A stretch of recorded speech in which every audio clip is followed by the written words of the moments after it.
Hello everybody, welcome back to another video. I hope you're all well and I hope you've all had a lovely Christmas. So as many of you are probably aware, this year has been quite something for me and my family after I was diagnosed with neuroendocrine cancer in January of 2021. So after a little bit of deliberation, I decided to start documenting my experience of getting that diagnosis and all the treatment that was to come and share it here on YouTube in the hope that maybe I could help some others or even provide a bit of comfort for people going through something similar. At a time when it felt like things were quite hopeless, I wanted to get something positive out of this whole experience. And I'm really happy to say that I've had some lovely messages over this last year of from people that these videos have helped, and that's been really nice for me to read and to share with my family as well. So thank you to those people who've reached out.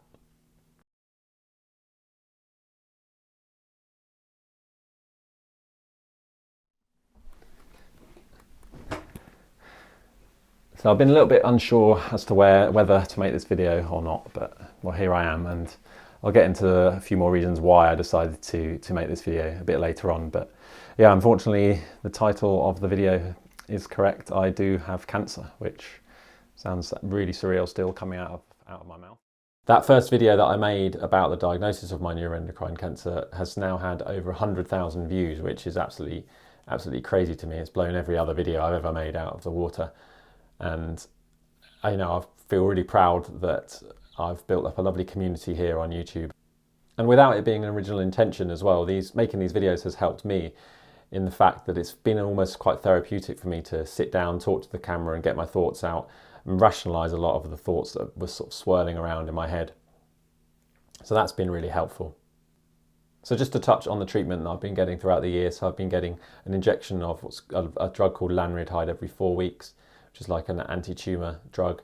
And then in April I had a surgery to remove my primary tumour, which was in my small intestines, along with some lymph nodes that had been infected as well, and affected.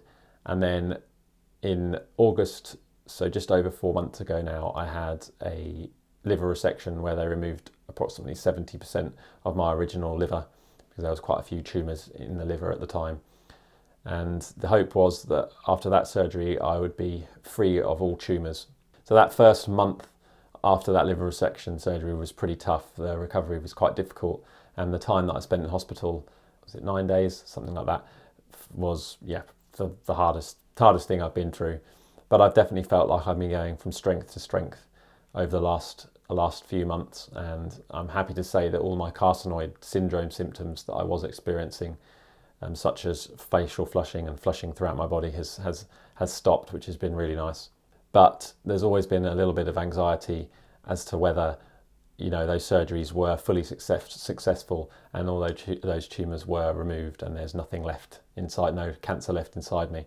So I was scheduled for an MRI scan on the 18th of December, so a couple of weeks ago now. And yesterday I received the phone call from the oncology team to tell me about the results from that scan as to whether anything was left behind. And I'm really pleased to say that they found that there was no evidence of any residual disease. So they said the scan was good. So yeah, no tumours inside my body anymore. A year of getting rid of the tumours, and finally we can say that I'm tumour free. Oh, well, that feels good to say.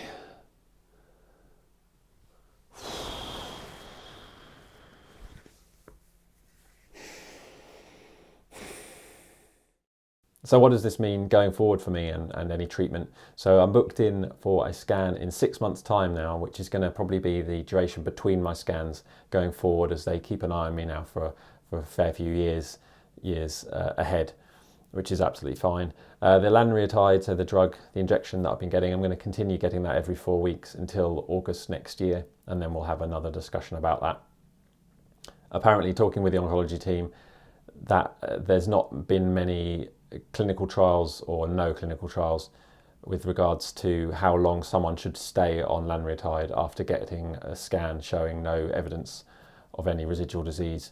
So they're going for a year after my liver resection surgery, which is a sort of an accepted time frame that's been done before.